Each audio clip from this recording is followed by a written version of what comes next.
Yes, you are correct, sir. Hey, Ed McMahon. Yes. What are you doing here? Getting ready to introduce Johnny Bob. But you guys have already been on tonight. And have you seen Bob Costas? Yes, Mr. Carson. I did not see your name on the guest list. Not on the guest list, no, sir. Weird stuff. Johnny, Ed, I can't believe they didn't tell you you're preempted tonight. Preempted? I did not know that. Did you know that, Ed? No, sir, I did not, O king of late night. Preempted. That is wild stuff. Now, for those of you who don't know what that is when the regularly scheduled program is not seen, and they put on another program just that once. Yes, Mr. Carson, and for tonight, and just tonight, it's the 3rd anniversary of Later instead of The Tonight Show. Later, and yet it's on earlier. That is weird, wild stuff. Yes. I did not know that. Well, if you want to use my monologue, Bob, I've got a whole Marla Maples, Boris Yeltsin chunk. That is funny stuff. That is really very nice of you, Mr. Carson, but you see, I'm not a comedian, actually. I don't do stand-up. Thanks, though. Thanks a lot. Not a comedian doesn't do stand-up. Thanks a lot. Well, it's time, guys, for me to, kind of get started, so thanks for coming by, and I'll see you later, Mr. McMahon, See Mr. you Carson. later. Well, he is a nice young man. That he is. You know, Ed, maybe we should stick around and make sure everything's okay. You are correct, sir.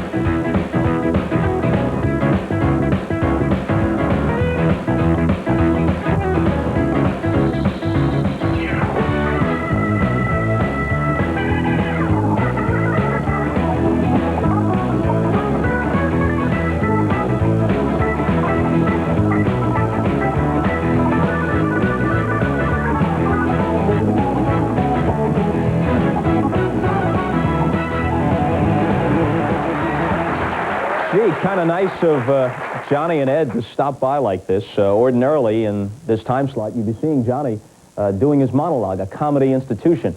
But Later, of course, doesn't involve a monologue. It's a dialogue, me and a single guest for half an hour each night.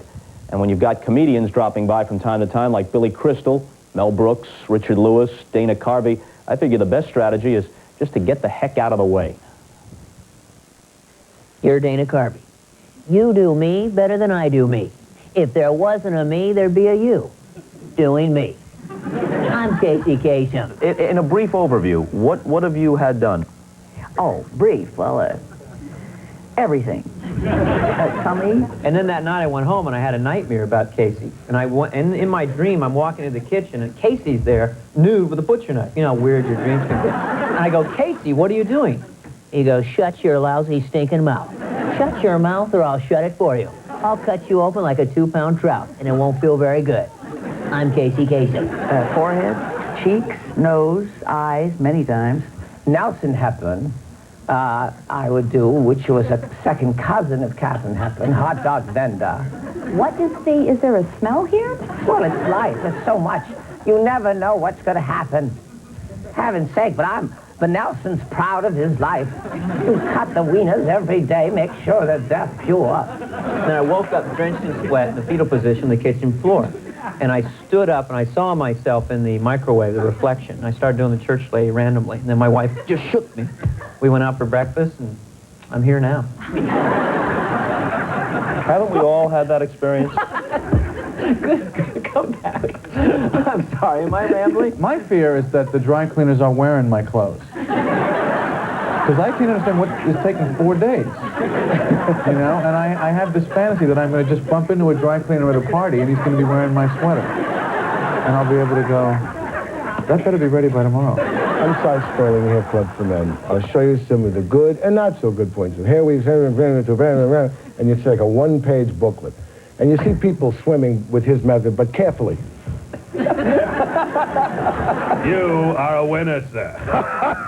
At the end, he thinks he's going to get you at this point, right? You see, I'm not only a president of Hair Club for Men, picks up an 8.5 by 11 glossy of himself bald, in which he looks 100 times better. I mean, he looks fabulous, like a John Glenn. I have virile baldness. I'm also a client. Like, you didn't have a hint. The man has got an arugula on his head. Neck, around the mouth. My mother was very short. My mother was only 4'10", 4'11", very short.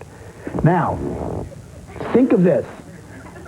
I have memories of my mother crossing the street with me, right? And I'm reaching up as hard and as high as I can to hold her hand. She's 4'10". What am I, 8 inches? What am I, a foot? I mean, I must have been a person. Yes. Can you lose your neck and survive, though? Well, there was 2 instances of this. I saw it once in a Nova episode. A man lost his neck, but his head literally didn't topple. It landed on his shoulders, and for some wonderful, miraculous reason, that's why I believe in God, it glued on to the shoulder casing, if that's the word. So although he didn't have much range, his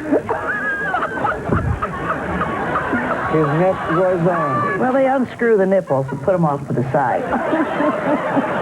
Boy, I hate when that happens. And I could never tell a joke to this day. I couldn't, you know, if you and I had a party, I mean, well, you and I wouldn't be at a party. But I mean, if we were at a party, I got a little ridiculous. I started to think we were going to hang out together, which is not a question. I'll do anything as long as it doesn't compromise my credibility. What's the best operation you ever had?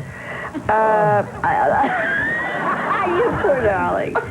I'll tell you the one I believe that made the most wonderful difference was cheek implants.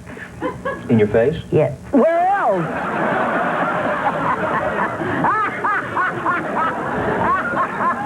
Oh, I see what you mean. I'm sorry, I wasn't listening.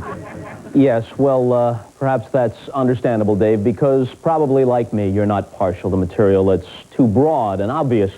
You prefer something a bit more subtle, something with a light David Niven touch. All right, so this... There you go. Yeah. Okay, all right. You ready? Yeah.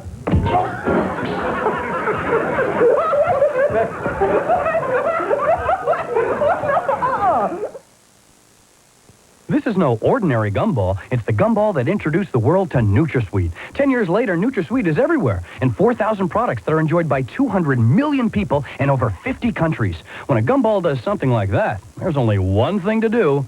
Show it in 3D. Okay, put on your glasses now. Amazing, isn't it? Looks like it's right there in your living room. You could almost reach out and eat it. All right, now take your glasses off. We're not about to mess around with our logo. It's just 100 yards long. But they're 100 of the toughest yards you'll ever go through. And to perfect their new 4x4, the experts at GMC Truck went through them over and over. Dedication like this is why GMC Trucks have been #1 in resale value for 3 years running. Hey, how's it going today? With 99 models redesigned and engineered, GM is putting quality on the road. We probably disagree on most things. I agree with that. But when they asked us to talk about how the peaceful exploration of space benefits all men... All people. We agreed. Earth, from 200 miles above, is an inspiring sight and a reminder that we share one global home. But this unique vantage point has practical value, too. Since the early 70s, satellites have helped locate potential areas for crops and...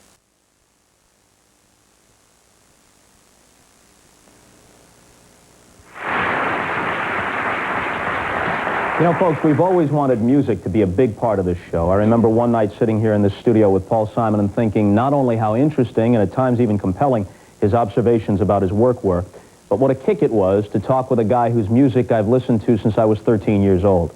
We've had a long list of rock and roll, jazz, country, and pop performers on later, and we're about to show you just a small sample. We'll begin with Bonnie Raitt. Somewhere along the way in our talk, I asked her about her brand of hard-driving rock and roll, and if she remembered the first time her parents saw her on stage. Keep in mind now that Bonnie's father, John Raitt, was a well-known star in Broadway musicals like Carousel and Pajama Game. Take a look. I invited him to my first gig at the Second Fret in Philadelphia in about 1969. I was 19, and one of the songs I opened with, and I didn't even think about it until they were out there, and right before it was Willie Dixon's song, I'm built for comfort, not for speed, and I got everything all you good men need. And I went, what am I doing? I was pretty embarrassed. I think they were too. But they understood. They know me now. It ain't going to go away because it's in me and it's got to come out. I don't know anything about anatomy, so I don't know whether it's because of the way his jaw's shaped. Maybe that has something to do with it.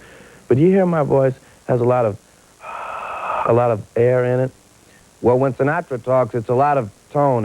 it's not that bad, but it's more tone. It's, you know, like that. And so when he sings, it's gonna, I know it sounds funny, but when he sings, it's more tone, it's more cutting. Each place I go. He understands. I'm trying to think how basically I should explain this to you. Like, when you play a song like, say, The Lady's a Tramp, you have the melody, and then you have the chords underneath. Most singers know the melody, but they don't know the chords. They have different notes in the chords. He knows all of those notes, so he can sing different, he can change the melody around. He can wait and come back in later and still come out in the right place. Like when he says, as opposed to, she loves that free, fresh wind in her hair. Most singers would do that. Here's Frank. She loves that free, fresh, wild, knocked out, crazy, cuckoo wind in her hair. And there's so much time to make up everywhere you turn. Time we have wasted on the way. I was so severely addicted that I had to be forcibly separated from the possibility of getting drugs for long enough to wake up, which takes, in the case of somebody as severely addicted as I was, you know, at least 6 months, you know, more like a year. And that's what happened. When I got locked up, which is certainly, I don't recommend it as the way to do it. If you have a choice, go into treatment, because when they do it in a Texas prison, it's like, their idea of treatment is, well, you got yourself this way. Let's see you get out of it, boy. How you feel now, rock star? We have a position now where you travel around the country, there's no music education in the schools. You have a thing where music is being used to exploit teenagers' little developing sexuality. And there, once again, there's no criteria established to make an assessment of quality. What would you do to try and reverse the trend? I would institute a curriculum that would be determined, that I would have to determine, to teach, have a cultural component in our schools. That's the first thing, to recognize the importance of culture equal with science. Not that music is a sad course in relation to math, because music gives you keys to your inner life and the mythology of your people. This is what educates you how to be in America. When we talk about people like Duke Ellington and Monk, I know y'all don't listen to their music that much, so their names don't mean too much. I mean, because for their names to really mean something to you, you have to know who they are. But believe me, if you become a portion of those people who are responsible for continuing that great and noble legacy, and you decide to embrace that on your own, even if you don't become a musician, it'll be something that will enrich the rest of your life. When my eyes were stabbed by the flash of a neon light that split the night and touched the sound of silence. You know, I had dinner with George Harrison a few nights ago, and he said that he's known Paul McCartney since they were 12 years old, which I had no idea. I thought they met much later. And I think, you know, they're going through this huge fame. I mean, and theirs, of course, is like this, you know, unmatched in the century, except by a few, you know.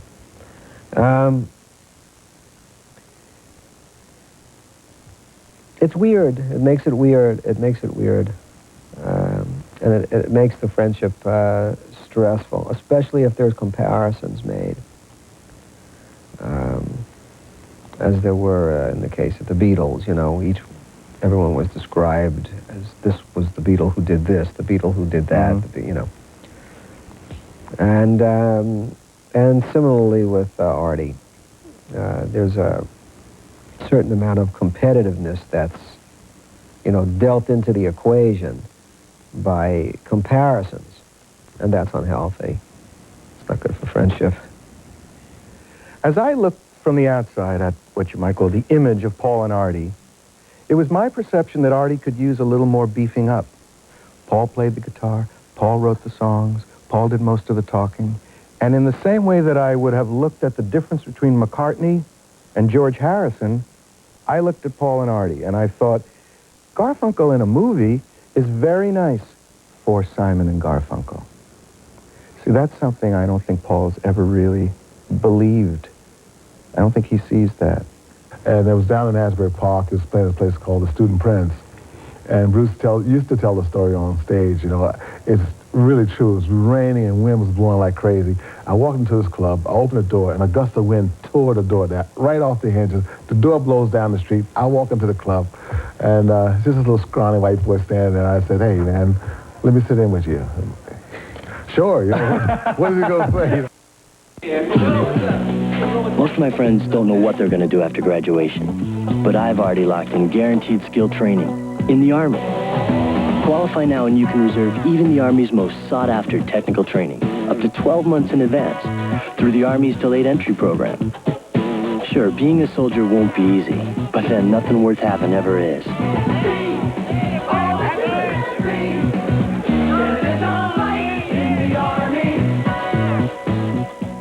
I made it home last night, finally, after an hour on the freeway.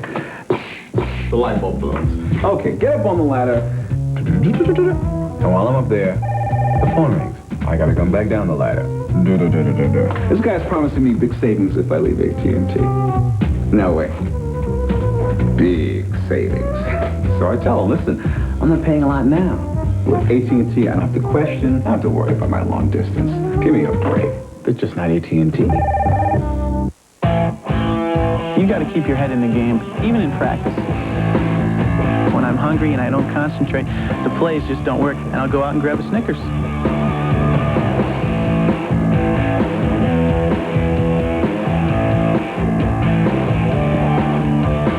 It's great.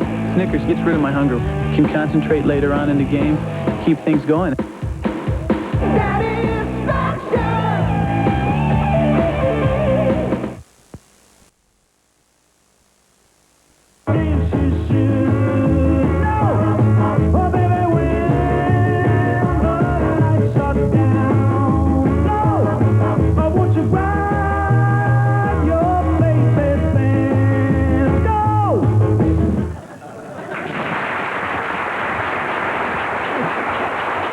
That's right.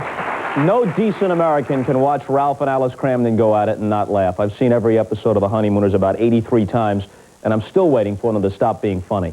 For my money, The Honeymooners is and always will be the greatest sitcom of all time. But there are a few others that belong on the later list of classics. Before we get to them, though, we'll start with Alice Cramden herself, Audrey Meadows. She told us about the last time she spoke to Jackie Gleason, who was so ill by then that his wife Marilyn had to arrange the phone call.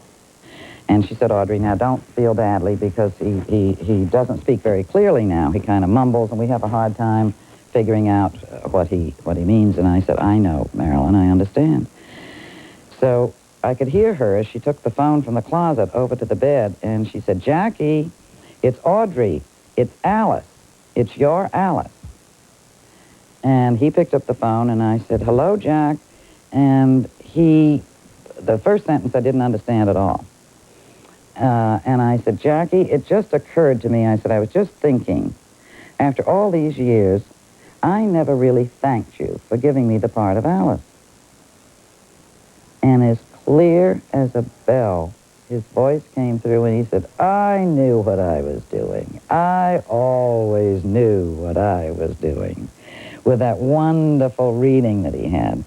And then we spoke just for shortly a few more minutes. And then Marilyn took the phone back, and in talking to me, she said to him, well, that's great. You mumble when you talk to us, but you can speak clearly when you talk to Audrey. It was the actor. For the last time, Alice, I'm telling you, I'm going for the $99,000 question. For the last time, Ralph, I'll be very proud if you win the $600. $600? Peanuts? What am I going to do with peanuts? Eat 'em like any other elephant.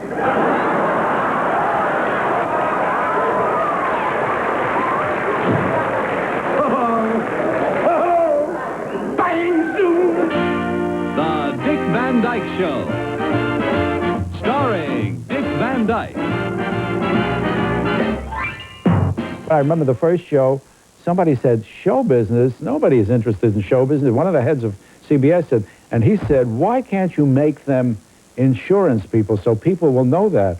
I said, well, as far as I know, insurance people don't tell jokes during the day. I said, don't you see what we got? He had a... You know, I was going to sell the guy term, but then he bought whole life. Yeah, right. And then they would Well, insurance people would collect jokes, too. They would tell, but we wouldn't have a Maury Amsterdam or a Rose Marie or a Dick Van Dyke. I said, we're doing a premise. We always set up the premise with jokes. While we're telling the premise, we've got people spritzing with jokes. I said, isn't that a better way? Well, I sure hope we hear something. I hate this suspense. Hate this whole thing. I hate that whole thing. Rob, Alan asked me to... Why are you all standing like that? We're trying out for a toboggan team.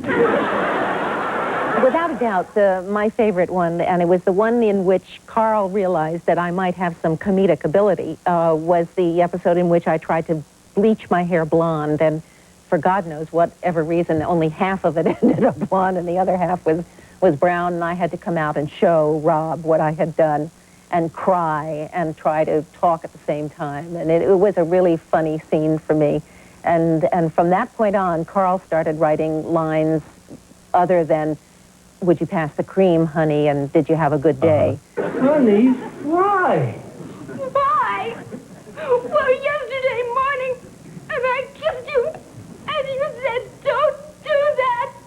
And you came down to breakfast in your yucky shirt, and the orange juice with the flash of pencil sleeves, and the gray hair. I guess when people think of you either as Laura Petrie or as Mary Richards, if they have to conjure up one sort of image, it would be you in that moment of half frustration, half anger, where you sort of stammer, both verbally and physically, and say, get stuck. Oh, Rob! Thank you. You know how to deliver, don't you, kid? To what extent can we say, through the rearview mirror, that portrayal of a working woman was important at that stage in American life in the early 70s? Well, it was, and it was important because it did represent what women were going through in the 70s. They were standing up and saying, I must be heard, and I must be given equal pay, and also we said, without getting on a soapbox and without declaring it for the world to hear, but just for ourselves to say, it's all right to be at home alone on Saturday night without a date, and it's all right to be surrounded by what I think was coined at that time, the phrase extended family.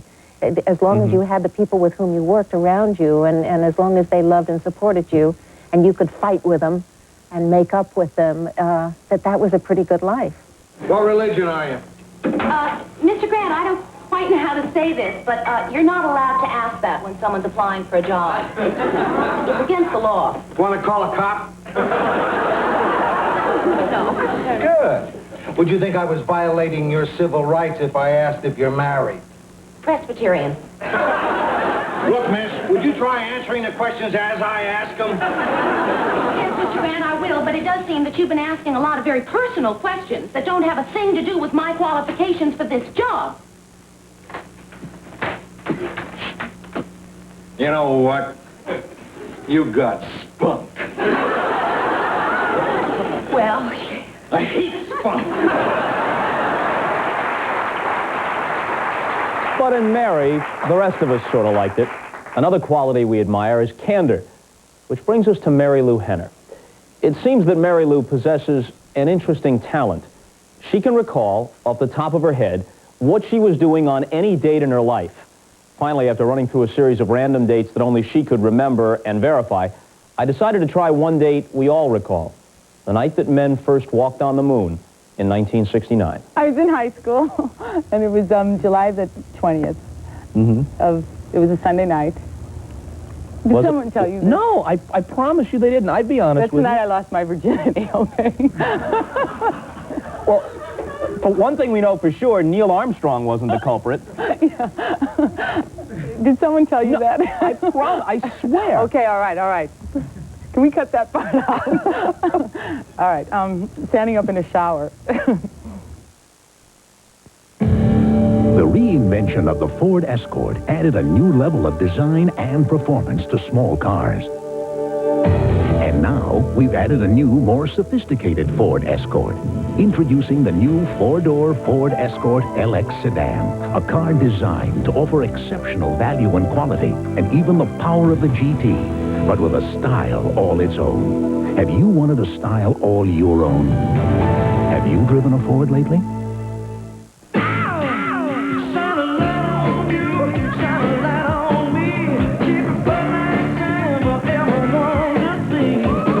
You're looking good. You want Bud Light. The clean, fresh taste won't fill you up and never let you down. Well, you can taste it, you can feel it, you know you got it right. Everything else is just the same. Just keep your Bud Light high.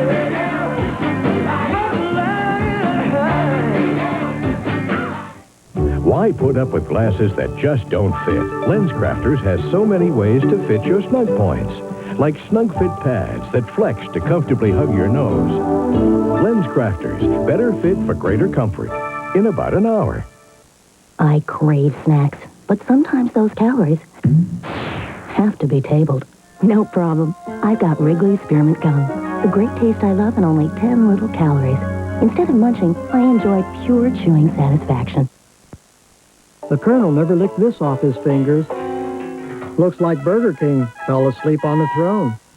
McDonald's must not think you deserve a break today. Only Arby's has the barbecue grilled chicken sandwich. Tender chicken smothered in a tangy barbecue sauce with pickles on a sesame seed bun. Just one reason why you'll find more delicious chicken on Arby's menu than at any other fast food restaurant in town. So come to Arby's. We're a lot more chicken than those other guys. When you buy one of our high-performance Aggressor batteries with your Marathon credit card, you'll get a real charge out of it because you get 0% financing and 6 months to pay. There's more than one way to fill up at a Marathon station because we have more than gasoline.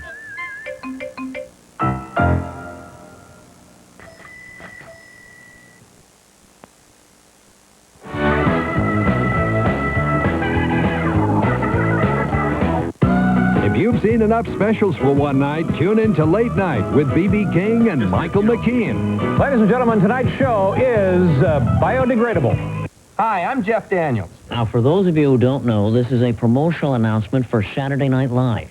Jeff is hosting, so he's promoting the show right here. That he is. A news update from TV 33, your 24-hour local news channel. Hello, I'm Melissa Long. A prosecution witness in the federal drug trial of Manuel Noriega claims the former Panamanian leader had a face-to-face meeting with the leaders of the Colombian Medellin drug cartel. The witness says the meeting was part of a protection pact.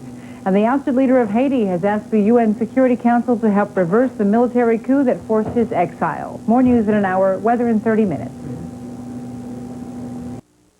24-hour news coverage exclusively on TV 33.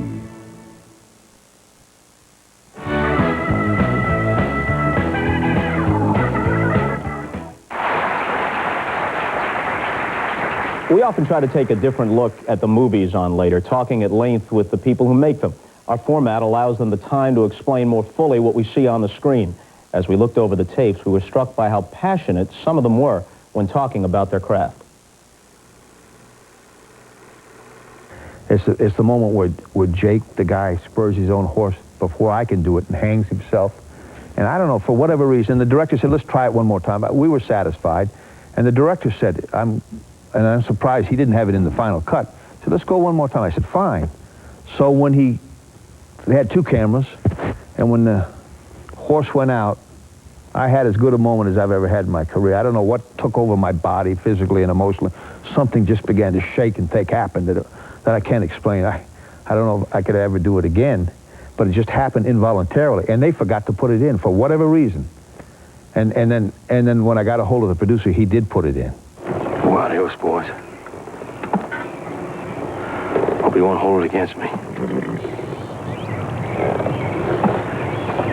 Never meant no harm.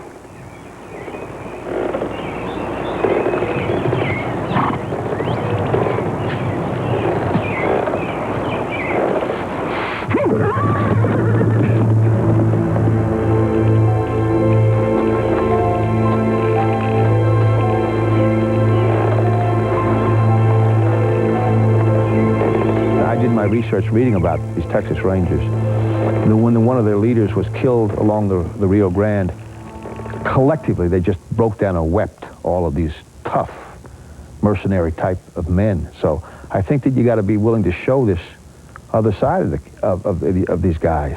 You know, the other side, the human side, the vulnerable side, because they're like that. Just because they're like killers doesn't mean they don't have feelings. That's a very deeply personal moment. I had to shoot a scene which had no dialogue, where I come into the cell, and I'm dressed in a three-piece suit, as I recall, and it was John's first experience in a locked cell, and his whole life just came tumbling down to this reality. And he broke up and wept in his cell that first time. And I had to do this, and I didn't quite know how to come about it. And I was standing there watching them decorate the set and light the set and set up the shot. And there was a lad who was doing some graffiti with one of these big pens, you know, what do you call that sort of pen? I can't think of it. Flare pen? A flare pen. And I suddenly had the idea, and I asked him if I could use it to make a mark on the wall. And he said, of course, help yourself. And I put it behind my head and put my back up against the wall and looked at the camera and said, now, when you come in on the final shot, are you going to be into about this shot? And he said, yes. The cameraman, the director said, yes. And I said, do you see this spot right above my head, right there? And he said, yes, that would be at the top of the frame. I said, thank you very much. And I turned around and I wrote the name Ramon Estevez. And I gave the pen back and I said, you call me when you're ready to shoot, not a moment before. And we'll do the scene.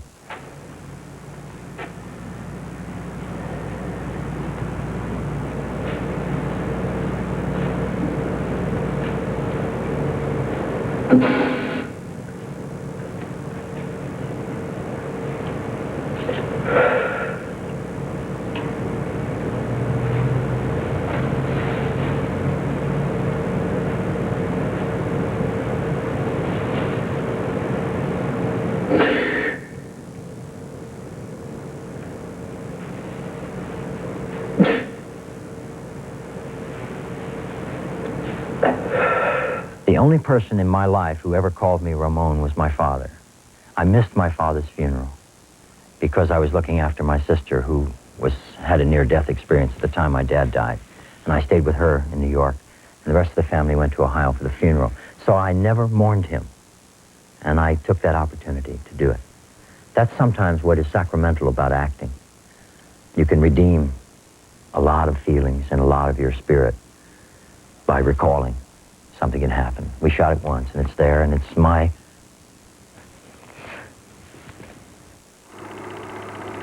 Well, it's still the only role that I cannot watch the end of the movie in. In other words, I don't have trouble watching myself die in a movie, but I'm not a suicide.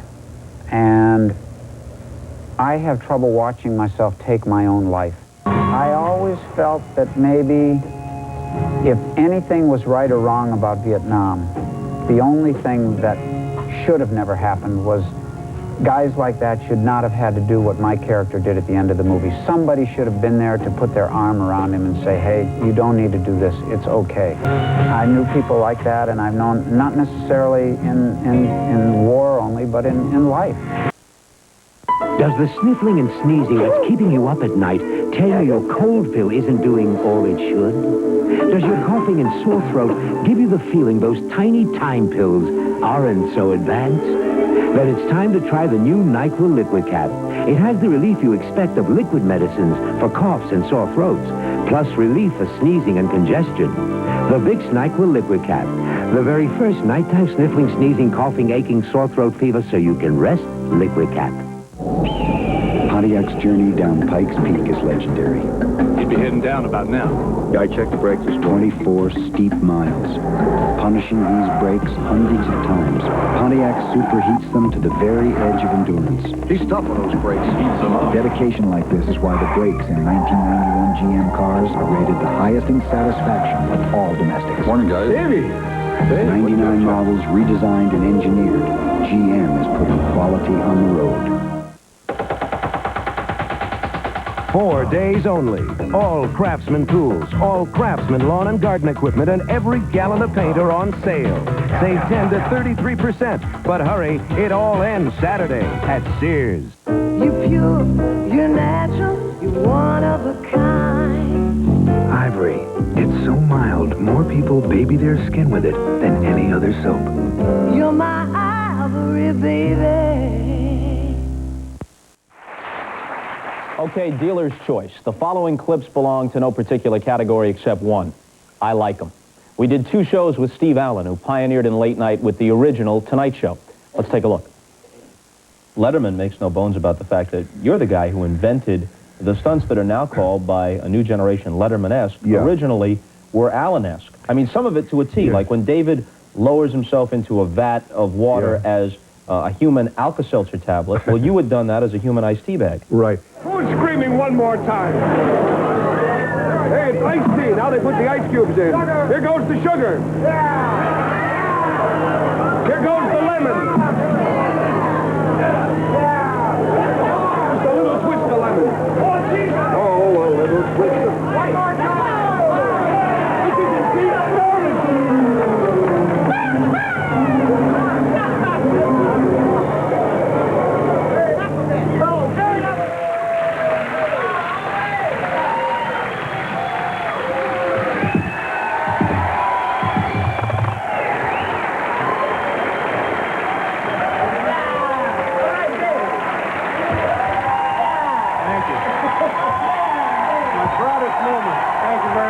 To David's great credit, he gives great credit. He always is kind enough to bring up my name when he gets interviewed in any full-length basis. He used to watch the show that I did in the early 60s, a similar but somewhat even wilder show. And he was going to college in Indiana at the time, Ball State University, and that was his favorite show. So he has reported having said then, gee, I'd like to grow up and get into television, and if I ever do, I'd like to do that kind of a show. So he got into television, and that's the kind of show he's doing. You had to be here. Both nights Dennis Hopper stopped by to truly appreciate it. He took advantage of the forum, that's for sure. He was everywhere, tossing out opinions and observations, talking about how he went around the bend and almost didn't come back, and sharing insights about some interesting people he's worked with. Here's the freewheeling Hopper on the time he ran up against the Duke, John Wayne. He lived in Newport on a minesweeper, okay? And he had a helicopter, and he would fly to Paramount Studios, and he would arrive there. And every time anything happened at UCLA or USC that one of his daughters was at a political rally, or Eldridge Cleaver was somewhere, gave a speech, and used bad language in front of his daughter, it was my fault. And he would arrive in the helicopter and say, "Where's that pinko Hopper? I know he's here hiding somewhere." And I'd always go to Glenn Campbell's dressing room and hide. And he'd, "I know you're in there somewhere. You come out, you pinko. You know, my daughter, Eldridge Cleaver, was cussing in front of my daughter last night, and I want to talk to you about it." Yeah, it's crazy. Crazy. But it was great, too. I mean, Wayne, I mean, every time I looked at him, I knew that he won the Battle of Iwo Jima all by himself, man. It was okay, you know. Across the dial most nights, Ted Koppel holds forth on Nightline at about this time. Something I've always liked to do is to turn the tables on the interviewers themselves and talk with Larry King, Mike Wallace, or a guy like Koppel. Now, Ted, of course, generally interviews newsmakers and heads of state. But in his case, I wanted to know about something a bit more personal. His first days in America after leaving England at the age of 13. Here's Ted Koppel. First, I remember my parents waking me up very early. We came over on the Queen Mary, and they woke me up to see the Statue of Liberty as we came in. I'm slightly embarrassed to say, it had absolutely no impact on me at all. I mean, I did not feel like, you know, the tired, huddled masses yearning to breathe free. You know, I'd been breathing pretty freely where I was. And the first thing that really made an impact on me was American commercialism, and it was not a positive impact. There was on the Jersey Shore a huge sign, may still be there, of a Maxwell House coffee cup, and sort of dangling precariously on the lip of this cup was a tiny drop of, actually it was a fairly huge drop of coffee. And, you know, the slogan was, Maxwell House coffee, good to the last drop. And then we went to some hotel up on 84th Street.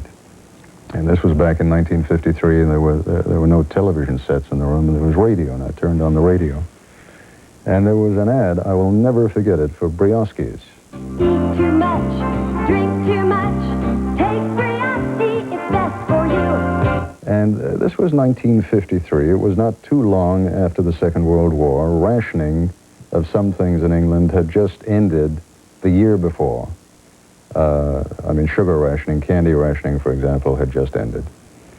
And I remember my mother came in and found me absolutely distraught, just sort of sitting there, tears rolling down my face. She said, what's the matter? And I said, you know, this is not the place for us. I mean, we have come to a place where people are worried about eating too much and drinking too much. I mean, why don't they, you know, if they're worried about eating too much, why do they have to take brioskis? Why don't they just not eat as much or drink as much? And it struck me, it took me a while. I mean, I'm probably as materialistic as anyone now, but back in '53, that was a joke. When the civil rights activist Julian Bond appears on Nightline, as he has several times, the subject is politics, as it was for a good portion of our conversation on Later. But the moment I remember best came when Bond related a piece of family history. His mother was a slave owned by a family in Kentucky named Bond, a minister named Bond. And after she had died and he had become an adult, he went back to visit this family, which had owned his mother and owned him. And the people were very nice to him and let him sit at the table and eat with them and spend the night in the house. And the next morning, the man was driving my grandfather to the train station in a buggy, and he said to him, James, you look sad. His name was James Bond. He said, did you find what you came for? And he said, yes, I did. He said, what was it? He said, my father. And he said, well, did you find him? He said, yes, it's you. And this man broke into tears, and another word never passed between them for the rest of either life. That's what American slavery did to people on both sides of it, the owner and the owned in this country, and it's what we're still arguing and fighting about 100-odd years later. How did he know for sure? He knew. He knew. Prices are low at Subway, but I'd rather focus on sandwiches. People call them hoagies or heroes or submarines because they're shaped like submarines, but we call them Subway sandwiches. Our 6-inch meatball sub features meatballs and sauce on bread I just baked, all for a low economical price. I won't say how low, but you'll probably find enough in the cushions of your couch.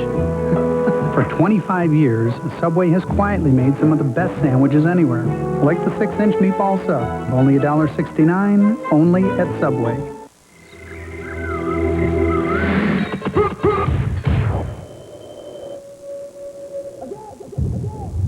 Why have the great outdoors become an indoor sport?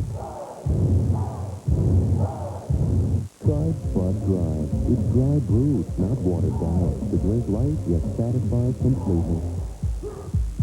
So while we may have some things inside out, refreshment isn't one of them. You want to spend as little as possible, yet still get the most for your money. So where do you go for tires? Your Goodyear retailer. He has a wide selection of tires at prices that are lower than you'd expect for such quality. Computer balance, installed by experts. Where else could you pay so little for so much peace of mind? Good tires, good service, good people, Goodyear. Enjoy extra sugar-free gum.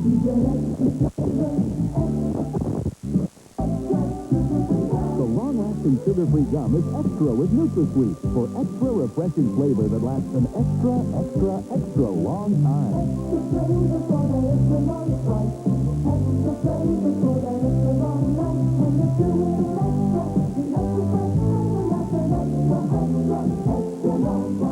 Extra lasts, extra long.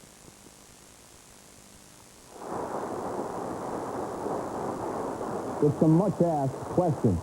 Where were you and what were you doing on November 22nd, 1963?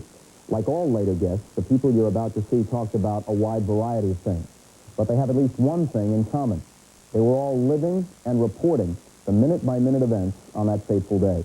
As we looked over the tapes, we were impressed by the personal stories these guests had to tell about that day in Dallas. They all remain familiar faces today. We've identified them, though, by their job descriptions then. I left on the 19th for this trip, and that morning I received a letter from a woman from Dallas saying, don't let John Kennedy come to Dallas. Something terrible is going to happen. And as I went to say goodbye to the president, as I was leaving on this trip, I said to him, you know, I got this letter this morning. And he said, well, you know, I've told you this before. If anybody really wants to kill a president, all they have to do is be willing to give up their own life. I was in the first of the press buses that was in the motorcade. And when the shots were fired, the press bus was facing the book depository and hadn't yet turned the corner left to go down under the underpass. And after a pause, after the first shot, when we were all saying to each other, was that a shot? What was that? There was a pause, and there were two more shots. And I said, those are shots. And I was right at the front of the bus, and I got up, got the bus driver to open the door, and I got out. And the bus went around the corner, and I heard this incredible, the air was filled with screaming, most amazing sound. So then I figured I better find a telephone. So I ran along the top, and the first place that I came to that looked as though it might have a telephone was the Texas School Book Depository. I had no idea it had anything to do with anything, and I still didn't know Kennedy had been hit. I ran up the steps, and a young man in shirt sleeves came out, and I said, where's her phone? And he said, you better ask inside. It wasn't until a year and a half later, I was back here at NBC in New York, and William Manchester, who was writing The Death of the President, called up and said he had plotted everybody's moves down to the second, and he was convinced that it was Oswald. I'd stopped and asked for a phone. Because Oswald had told the Secret Service that night, which I hadn't known, that as he was leaving, a young, blonde, crew-cut Secret Service man ran up the steps and asked him for a phone. Well, no Secret Service man did, and I was young and blonde and had a gray suit on and a White House press badge, and it may be that he mistook me for a Secret Service man. I've got a switchboard operator, a surgeon at the hospital who says he's been in the emergency room, a priest, and the head of the hospital all say the president's dead. With the exception of the switchboard operator, none of them qualified it. If I'm working the police beat at number 61 Regent Street in Houston, as an apprentice reporter, what I've got is a dead man. And I knew that the president was dead. There had not been any official announcement, and there wasn't to be for about 17 of the longest minutes of my life, because I told New York that the president was dead. We just have a report from our correspondent, Dan Rather, in Dallas, that he has confirmed that President Kennedy is dead. There is still no official confirmation of this, however. It's a report from our correspondent, Dan Rather, in Dallas, Texas. You know, we broke that story. Journalism schools can argue about whether we should have or not, whether I made the right call, whether we made the right call. But for 17 minutes, we had it alone. We broadcast that as a report in the hospital. Very shortly after that, the official word came that he was dead, at which point I had a little trouble choking back the tears, but recovered to go on. From Dallas, Texas, the flash, apparently official, President Kennedy died at 1 p.m. Central Standard Time, 2 o'clock Eastern Standard Time, some 38 minutes ago.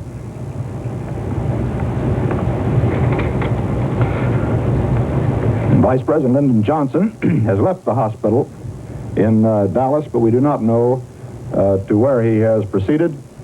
Presumably, he will be taking the oath of office shortly and become the 36th President of the United States.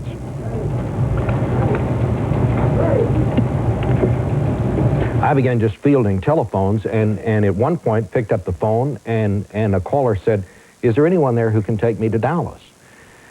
And I said, "Well, madam, this is the newspaper. We're not a taxi, and besides, the president has been shot." And she said, "Yes, I know. I think my son is the one who shot him." It was Lee Harvey Oswald's mother. And I said, I beg your pardon, and I said, "Where do you live? I'll be right out."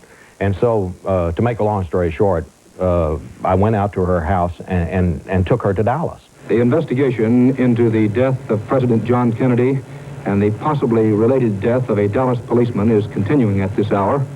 And at Dallas Police Headquarters, this is the scene.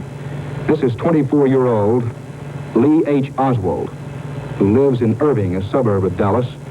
Now here is the gun that police say was used to kill the president. I mean, we flew back to Washington and arrived at the White House just about when John Kennedy's body arrived back, and there was a small religious ceremony, and Jackie came over and put her arm around me and said, "Why don't you spend the night here?" So I went upstairs, and there was Larry O'Brien, Ken O'Donnell. We talked, and finally I went to sleep at 5 o'clock in the morning. And the phone rang at 7 next to my bed, and I heard the voice of the operator say, "Mr. Salinger, the president wants to speak to you." And at that instant, it went into my head that I'd had a nightmare, that this really hadn't happened.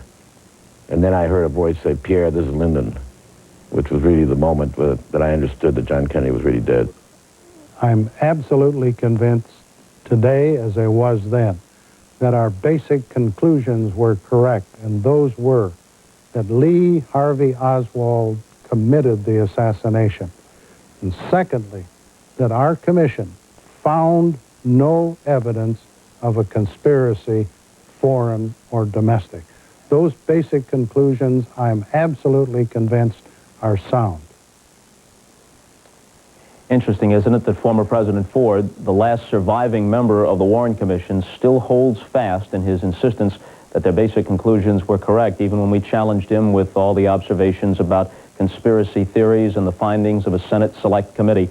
President Ford remained sure that the Warren Commission findings had been correct. And we're back to wrap things up right after this. My customers keep telling me, "Tony, you gotta try Hardee's new subs. They're even better than yours." We'll see. Give me your best sub. Okay, start with a nice sub roll. Add Swiss, roast beef, turkey, and ham, fresh tomatoes, onions, and lettuce. Right now, try one of Hardee's new subs and a Coke and get free fries. Get that at a sub shop. Hey, Tony, great sub, huh? Oh, sorry, Tony. Deli subs, now at Hardee's. We're very excited about Stuckey Brothers' anniversary, celebrating 77 years of the greatest value and service in the business. We're very excited.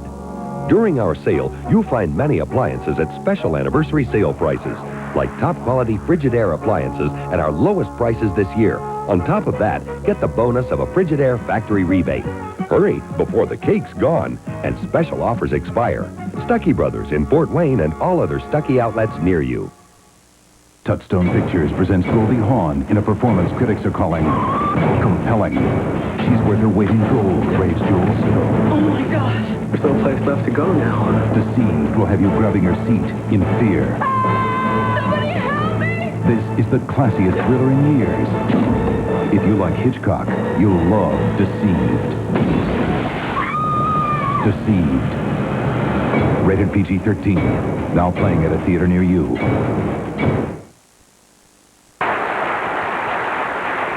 Folks, we pushed it right to the wall. We'd like to thank the members of the studio audience here in 6A in New York. David Letterman is in the on-deck circle. Stay tuned for him. And about an hour from now, we come your way with a regular edition of Later. So for just a very short time, thanks for being with us, and see you later.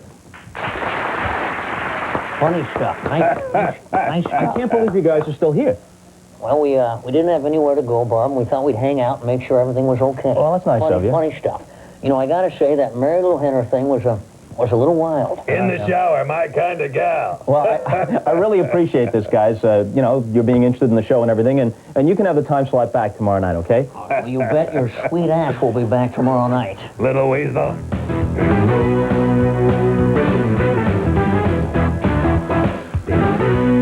Coming up next, ABC radio talk show host Deborah Norville, actor Michael McKeon, and blues guitarist B.B. King join Dave on Late Night with David Letterman. Then, after celebrating 3 years of Later with a special anniversary edition, wouldn't you think Bob might take the rest of Late Night off? No way. Paul Simon's staying up later with Bob Costas, tonight on NBC.